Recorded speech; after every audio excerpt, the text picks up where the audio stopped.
المبين وخطابه المتين. بسم الله الرحمن الرحيم. يا أيها الذين آمنوا أطيعوا الله وأطيعوا الرسول وأولي الأمر منكم فإن تنازعتم في شيء فردوه إلى الله والرسول إن كنتم آمنتم بالله واليوم الآخر ذلك خير وأحسن تأويلا.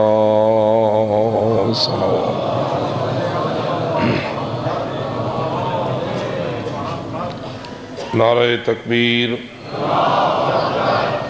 نعرہ رسالت، نعرہ حیدری، نعرہ صلوات.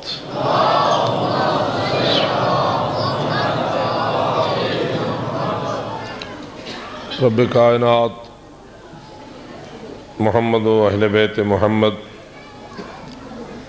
کی عظمت و عصمت کے طفیل آپ تمام مومنین اور مومنات کی پرخلوص عبادات اپنی بارگاہ میں قبول اور منظور فرمائے. بالخصوص عزاداران آل محمد جہاں جہاں بھی عزاداری مظلوم میں مصروف ہیں، خالق لم یزل لا یزال انہیں دشمنان آل محمد کی سازشوں سے محفوظ فرمائے، اپنی حفظ و امان عطا فرمائے، شر شیاطین کو کوتاہ فرمائے، مکتب کربلا کو زندگی جاوید عطا فرمائے.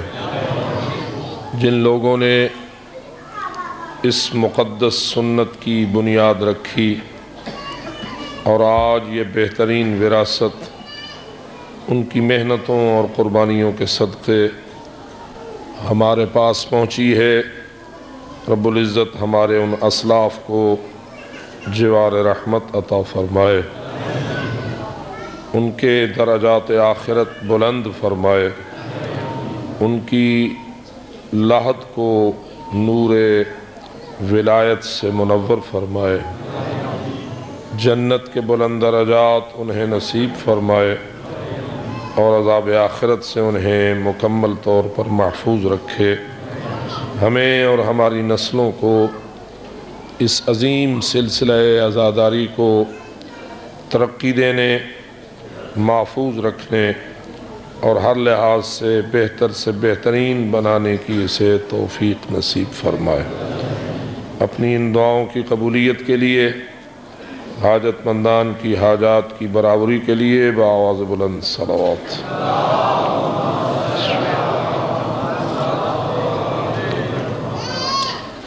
ارباب ایمان، حسب معمول جیسا کہ عزاداری آل محمد کی محافل کا خوبصورت تقاضا ہے کہ رب کائنات ہمیں مظلوم کی شہادت کے طفیل قرآن مجید کے ماحول میں گفتگو کرنے کی توفیق عطا فرماتا ہے،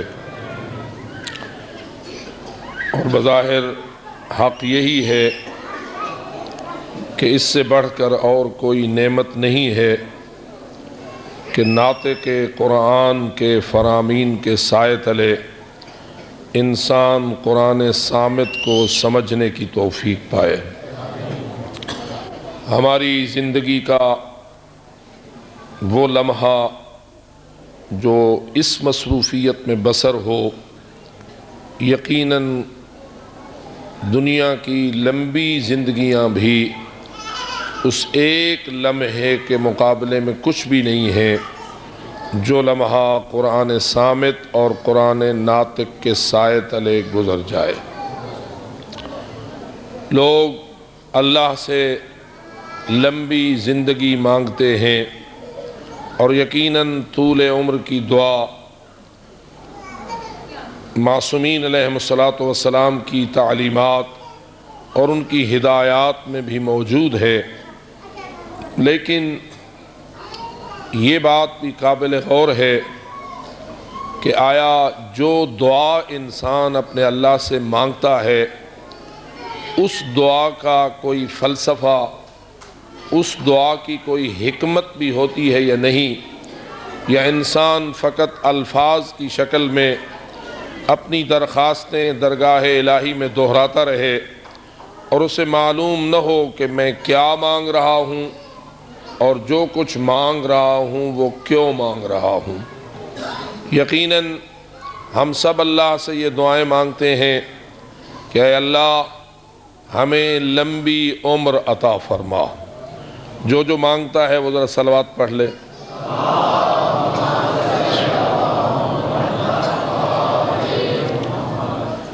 لیکن اے لمبی عمر کی دعا اس خالق موت و حیات سے مانگنے والو، اس نے تو یہ وعدہ کر رکھا ہے کہ جتنی بھی لمبی عمر پاؤ گے بالآخر موت تمہارا مقدر بن کے رہے گی۔ کل نفس ذائقۃ الموت، ہر ایک نے بالآخر موت کا ذائقہ چکھنا ہے۔ کہتے ہیں کہ آب حیات کی تلاش انسان کی بہت بڑی تمنا ہے۔ کچھ لوگ کہتے ہیں کہ حضرت خضر نے آب حیات کے چشمے کا پانی پیا تھا، اس لیے وہ طویل عمر پانے میں کامیاب ہیں، آج تک زندہ ہیں۔ لیکن سچ یہ ہے کہ حضرت خضر جتنی بھی لمبی زندگی پائیں کل نفس ذائقۃ الموت سے ان کو بھی مستثنا نہیں کیا جا سکتا ہے۔ اللہم آئے گا ایک دن جس دن کہ یہ لمبی زندگی پانے والی ہستیاں بھی موت کا ذائقہ چکھیں گی۔ حضرت جناب عیسیٰ روح اللہ علیہ السلام بھی انہی ہستیوں میں سے ایک ہستی ہیں جنہیں اللہ نے طویل عمر عطا فرمائی ہے۔ اگرچہ کہ کچھ لوگ ہمارے مسلمانوں کے اندر سے ایسے بگڑے ہیں اور دین اسلام سے باہر نکلے ہیں کہ انہوں نے حضرت عیسیٰ علیہ السلام کے بارے میں یہ نظریہ اختیار کر لیا ہے کہ یہودی انہیں سولی چڑھا کر موت کے ذائقے تک پہنچانے میں کامیاب ہو گئے، لیکن ان کا یہ خیال قرآن مجید کی آیات کی صراحت کے بالکل خلاف ہے کہ قرآن فرماتا ہے وَمَا قَتَلُوهُ وَمَا صَلَبُوهُ وَلَكِنْ شُبِّهَ لَهُمْ، انہوں نے نہ حضرت عیسیٰ علیہ السلام کو قتل کیا اور نہ وہ حضرت عیسیٰ کو سولی چڑھانے اور پھانسی دینے میں کامیاب ہوئے، ان کو تو ایک اشتباہ کا شکار کر دیا گیا۔ عیسیٰ علیہ السلام کو تو اللہ نے اپنے پاس آسمانوں پہ اٹھا لیا ہوا ہے، اور یہی وجہ ہے کہ ہمارا یہ پختہ ایمان ہے کہ حضرت عیسیٰ علیہ السلام زندہ ہیں اور اللہ نے انہیں طویل زندگی عطا فرمائی ہوئی ہے۔ اس وقت کون سا سن ہجری ہے جی؟ سن ہجری ہے 1426 اور سن عیسوی 2005۔ ہجری ہے جو کل بھی میں نے عرض کیا تھا 1426، اور عیسوی کون سا ہے؟ سن 2005۔ یہ عیسوی کیوں کہلاتا ہے؟ یہ سن عیسوی کیوں کہلاتا ہے؟ تو اس کا جواب یہ ہے کہ یہ سن عیسوی ہے کہ اس کا آغاز میلاد حضرت جناب عیسیٰ علیہ السلام سے ہوا ہے، یعنی حضرت عیسیٰ علیہ السلام کی ولادت 2005 سال پہلے ہوئی تھی۔ اور اگر حضرت عیسیٰ علیہ السلام کے متعلق ہمارا یہی ایمان ہے کہ یہی حق ہے کہ حضرت عیسیٰ صلیب پر چڑھانے کی کوشش تو انہیں یہودیوں نے کی تھی، لیکن اللہ نے انہیں محفوظ رکھا اور آسمان پر زندہ اٹھا لیا، تو حضرت عیسیٰ اس وقت کتنے سال کے ہو چکے ہیں جی؟ 2005 سال کے حضرت عیسیٰ علیہ السلام ہو چکے ہوئے ہیں، اور اللہ جسے چاہے جتنی لمبی زندگی دے وہ دے سکتا ہے، کوئی طاقت اللہ کو روکنے میں کامیاب نہیں ہو سکتی ہے۔ لیکن اللہ نے حضرت عیسیٰ علیہ السلام کو یہ لمبی زندگی کیوں عطا فرمائی ہوئی ہے، تو اس کا بھی ایک مختصر اور بہترین جواب ہے، وہ یہ کہ اللہ نے حضرت ابراہیم علیہ السلام کو 2 بیٹے عطا فرمائے تھے۔ حضرت ابراہیم نے دعا مانگی تھی، اے اللہ مجھے جو تو نے منصب امامت عطا فرمایا ہے، وَمِن ذُرِّيَّتِي، میری اولاد کو بھی منصب امامت پر فائز کرنا، تو اللہ نے حضرت ابراہیم سے وعدہ کیا تھا کہ میں تیری اولاد کو منصب امامت تو عطا کروں گا، لیکن لا ینال عہد الظالمین، میرا عہد تیری اولاد کے ظلم کرنے والوں کے لیے نہ ہوگا، بلکہ ان کے لیے ہوگا جو ہر قسم کے ظلم سے پاک رہیں گے، نہ وہ اللہ کے حق میں ظلم کریں گے، نہ وہ خلق خدا کے حق میں ظلم کریں گے، نہ وہ اپنے نفس کے حق میں ظلم کریں گے۔ جس نے اللہ کے حق میں ظلم کیا وہ بھی ظالم ہوا، جو خلق خدا کے حق میں ظلم کرنے والا ہے وہ بھی ظالم ہوا، اور جو اپنے نفس پر ظلم کرنے والا ہے وہ بھی ظالم ہوا۔ اللہ آپ سب کو ان تینوں ظلموں سے محفوظ رکھنے کی توفیق عطا فرمائے۔ جو اس دعا میں شامل ہونا چاہتا ہے وہ بآواز بلند صلوات پڑھ لے۔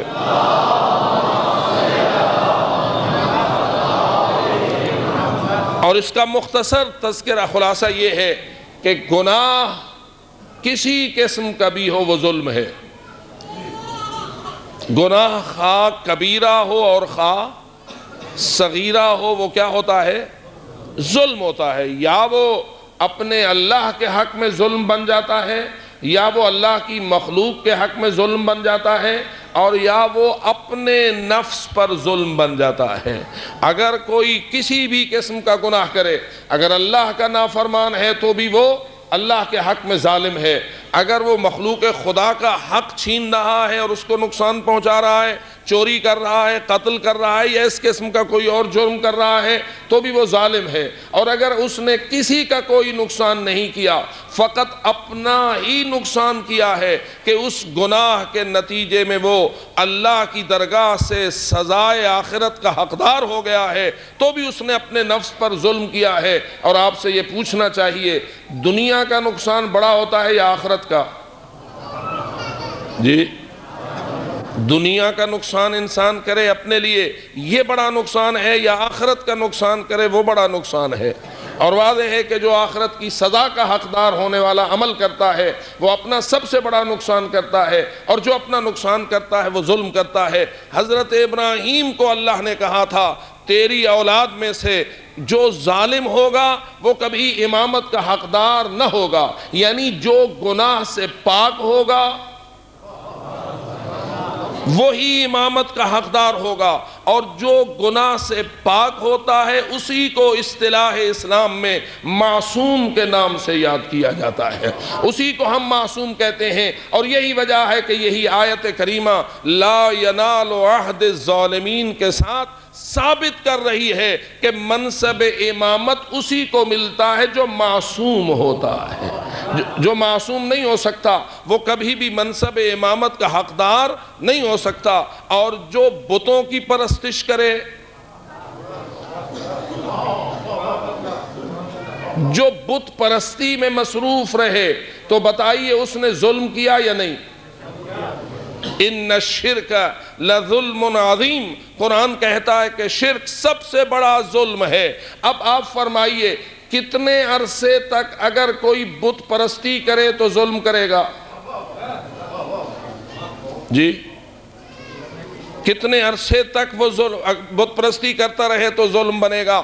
سچ اور حق تو یہ ہے کہ اگر اس نے کسی بت کو ایک لمحے کے لیے، پلک جھپکنے کے لمحے کے لیے، ایک معمولی لمحے کے لیے بھی کسی بھی بت کو یا غیر خدا کو، غیر اللہ کو، اگر اس نے ایک لمحے کے لیے بھی لائق عبادت مان لیا، اگرچہ کہ اس کے سامنے اس نے اپنا ماتھا نہیں ٹیکا، اگر اس نے دل سے مان لیا کہ وہ لائق عبادت ہے تو مشرک ہوا، جو مشرک ہوا وہ ظالم ہوا، جو ظالم ہوا وہ امامت کا حقدار کبھی نہیں ہو سکتا۔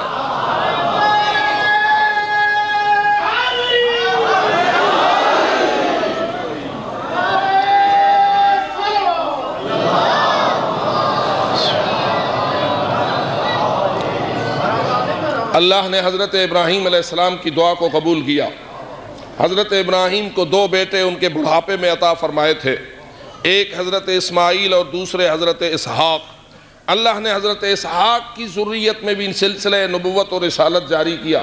حضرت اسماعیل علیہ السلام کی اولاد میں بھی سلسلہ ولایت و امامت جاری کیا اور نبوت و رسالت جاری فرمائی۔ وقت قلیل ہوتا ہے، زیادہ تفصیل میں جانے کی گنجائش نہیں ہوتی۔ حضرت اسحاق علیہ السلام کے بیٹے تھے حضرت یعقوب علیہ السلام، حضرت یعقوب کے بیٹے تھے حضرت یوسف علیہ السلام، حضرت یوسف کی نسل سے تھے حضرت موسیٰ کلیم اللہ اور حضرت ہارون، اور اسی نسل سے تعلق رکھتے تھے حضرت سلیمان و حضرت داود و حضرت زکریا و حضرت یحییٰ، اور بالآخر اسی نسل سے تعلق رکھتے ہیں حضرت عیسیٰ روح اللہ علیہ السلام۔ البتہ یہاں ایک نقطہ یہ بھی واضح کرنا شاید مناسب ہو کہ حضرت عیسیٰ کا باپ کون تھا؟ جی بیٹھے ہو کہنے میں بیٹھے؟ حضرت عیسیٰ علیہ السلام کا باپ کون تھا؟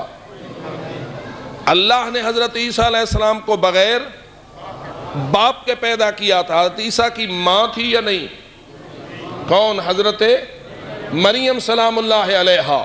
کچھ لوگ بسا اوقات، ایک رکا بھی میرے پاس آیا، ضمناً بات کر رہا ہوں، کچھ لوگ کہتے ہیں جی مجلسوں میں آپ بیویوں کے نام کیوں لیتے ہیں کہ اس سے توہین ہوتی ہے؟ میرے عزیزوں ان لوگوں کو کہہ دو ہم نام نہ لیتے اگر قرآن نہ لیتا۔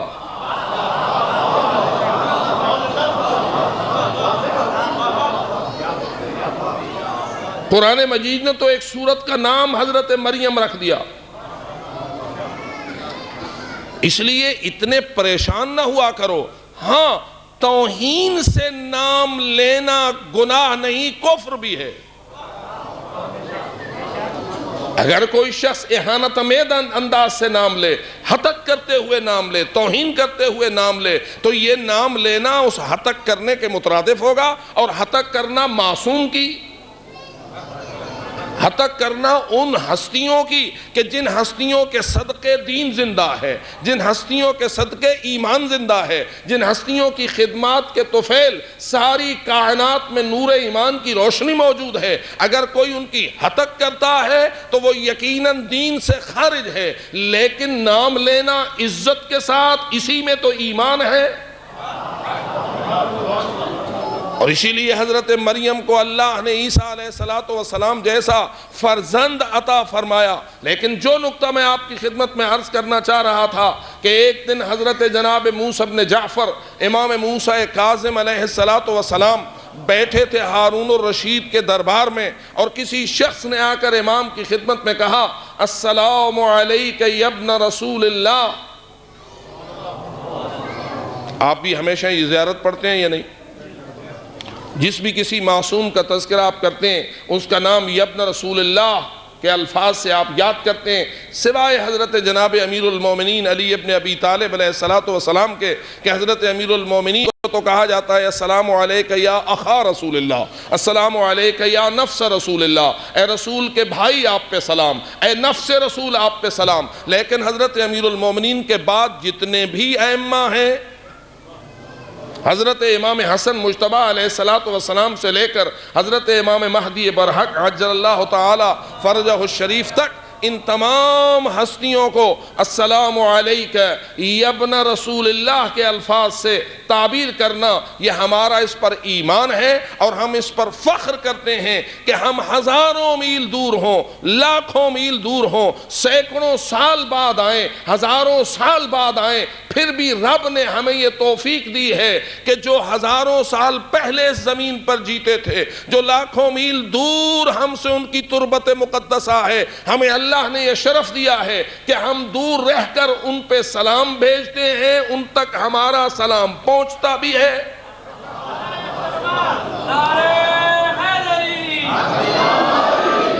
ایک شخص نے حضرت امام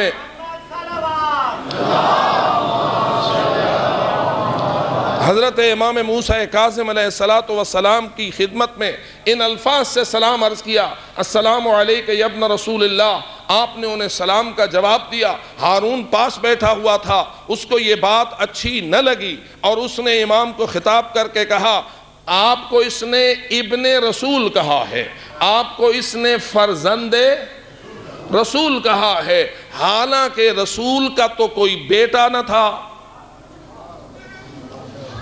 رسول کا کوئی ایسا فرزند نہ تھا جس کی نسل آگے چلی ہو۔ آپ تو ہیں علی ابن ابی طالب کی نسل میں سے، آپ تو ہیں علی کے بیٹے، آپ رسول اکرم کی اولاد بے ایمانہ نہیں ہے کہ ان کے کسی بیٹے کی آگے نسل چلی ہو، تو پھر آپ کو کیا حق حاصل ہے کہ آپ اپنے آپ کو فرزند رسول کہلوائیں اور لوگ آپ کو فرزند رسول کہہ کے سلام کریں اور آپ اس کو سلام کا جواب دیں؟ آپ کے پاس کیا دلیل ہے کہ آپ ابن رسول کہلانے کے مستحق ہیں؟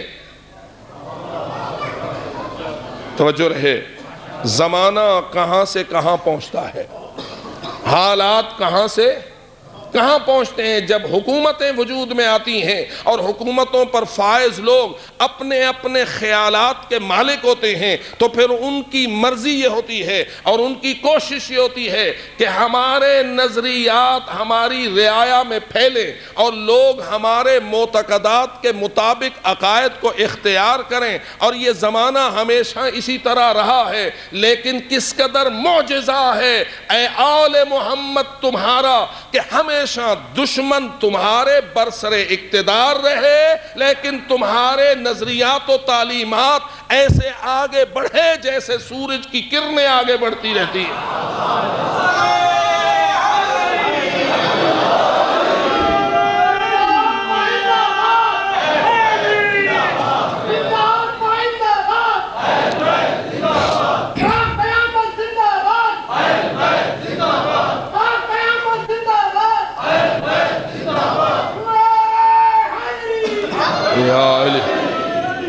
بنی عباس جب برسر اقتدار آئے تھے تو ان کی کوشش یہی تھی کہ ہمارا مقام بلند ہو،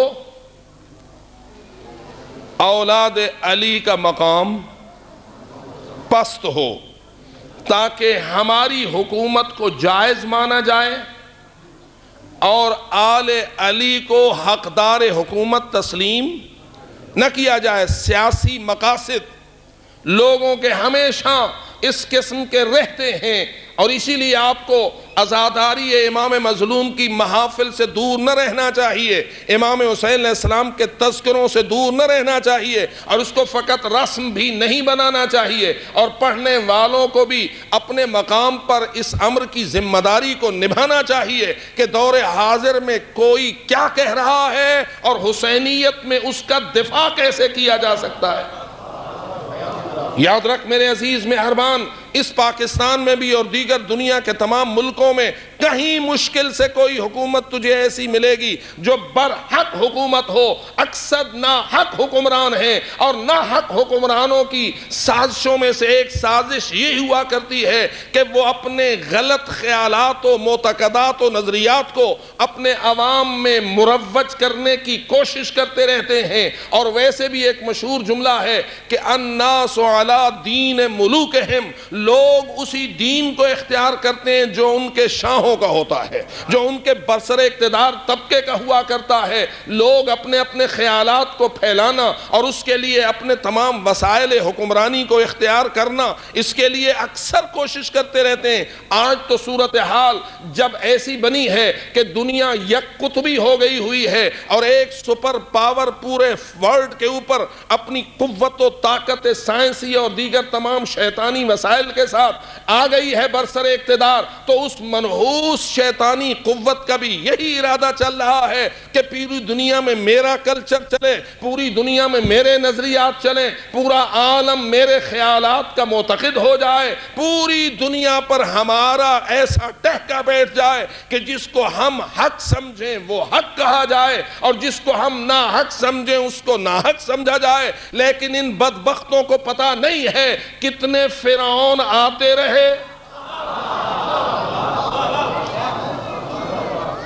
کتنے فرعون آتے رہے، کتنے نمرود آتے رہے، کتنے یزید آتے رہے، کتنے بنی امیہ آتے رہے، کتنے بنی عباس آتے رہے، سارے اپنے گمراہی کے دریائے نیل میں غرق ہوتے رہے، اور اگر بڑا ہے نام تو فقط حسین کا۔ زندہ باد۔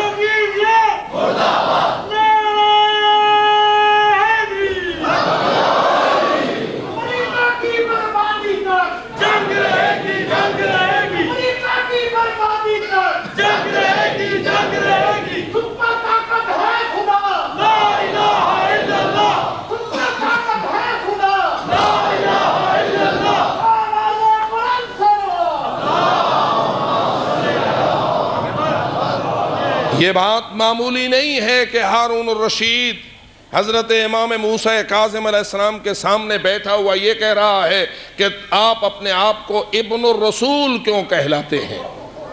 کیا اس بدبخت کو معلوم نہ تھا کہ امام حسن اور امام حسین کو رسول اپنے دوش پہ سوار کرتے تھے اور فرماتے تھے الحسن والحسین ابناء من صلب علی ابن ابی طالب، حسن اور حسین بیٹے میرے ہیں اگرچہ کہ علی ابن ابی طالب کی صلب سے ہیں۔ کیا اس بدبخت کو وہ وقت بھول گیا تھا جب قرآن مجید کی یہ آیت کریمہ نازل ہوئی تھی کہ فَمَنْ حَاجَّكَ فِيهِ مِن بَعْدِ مَا جَاءَكَ مِنَ الْعِلْمِ فَقُلْ تَعَالَوْا نَدْعُ أَبْنَاءَنَا وَأَبْنَاءَكُمْ وَنِسَاءَنَا وَنِسَاءَكُمْ وَأَنفُسَنَا وَأَنفُسَكُمْ ثُمَّ نَبْتَهِلْ فَنَجْعَلْ لَعْنَةَ اللَّهِ عَلَى الْكَاذِبِينَ۔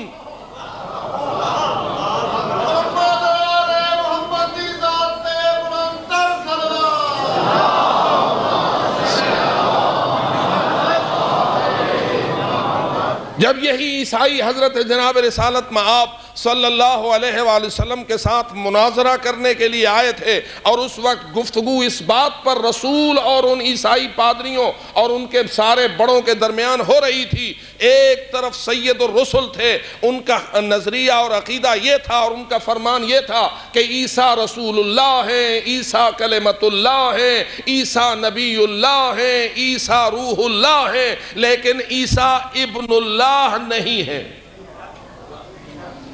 اور عیسائی کہتے تھے کہ نہیں، عیسیٰ کون ہے؟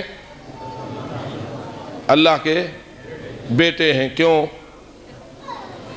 اللہ کے بیٹے کیوں ماننے لگے؟ اس لیے کہ ان کا اور کوئی بیٹا نہیں تو پھر اللہ ہی ان کا اور کوئی باپ نہیں تو پھر اللہ ہی ان کا باپ ہے۔ عجیب ہے یہ خیال کہ جب عیسیٰ علیہ السلام کا اور کوئی باپ نہیں تو پھر اللہ ہی حضرت عیسیٰ کا باپ ہے۔ اور ان کو یہ سمجھ نہ آئی کہ جو بیٹے کی ماں ہوتی ہے وہ باپ کی کیا ہوتی ہے؟ نہیں سمجھی آپ نے بات؟ جو بیٹے کی ماں ہوتی ہے وہ باپ کی کیا ہوتی ہے؟ زوجہ، بیوی۔ اگر حضرت مریم کو تم مانتے ہو کہ وہ حضرت عیسیٰ روح اللہ کی ماں ہے اور پھر باپ بناتے ہو اللہ کو، تو مریم اور اللہ کا رشتہ کیا بنے گا؟ آپ توجہ کریں، یہ معمولی باتیں نہیں ہوتی ہیں اور ان باتوں کو بیان کرنا آپ کے لیے ضروری ہوتا ہے۔ یہی وجہ ہے کہ قرآن مجید نے بڑے کھول کھول کے یہ جملے کہے ہیں کہ وہ لم یلد ہے، لم یولد ہے، لم یتخذ صاحبۃ ولا ولدا، اللہ نے نہ کوئی بیوی بنائی ہے، لم یتخذ صاحبہ، اللہ نے کوئی اپنے لیے رفیق حیات منتخب نہیں کی ہوئی ہے، ولا ولدا، اور نہ کسی کو اپنا بیٹا بنایا ہوا ہے، بلکہ جو ہے وہ اللہ کا عبد ہے۔ اور عبد اگر بلند ہوتا ہے بلند ہوتا ہے بلند ہوتا ہے تو پھر اس منزل پہ پہنچتا ہے کہ اللہ کہتا ہے بتا تیری رضا کیا ہے۔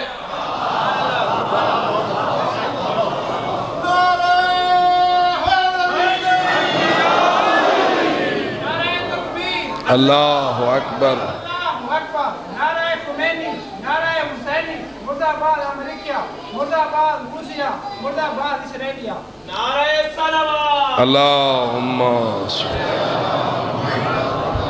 تو عیسائی کہہ رہے تھے کہ عیسیٰ اللہ کا بیٹا ہے، اور رسول اللہ کیا فرما رہے تھے کہ عیسیٰ اللہ کا نبی ہے، عیسیٰ اللہ کے رسول ہیں، عیسیٰ اللہ کے کلمت اللہ ہیں، روح اللہ ہیں، یہ سب باتیں ان کے لیے صحیح ہیں، لیکن ابن اللہ ہونے کی بات صحیح نہیں ہے۔ اور قرآن مجید کی آیت اس مقصد کے لیے نازل ہوئی تھی۔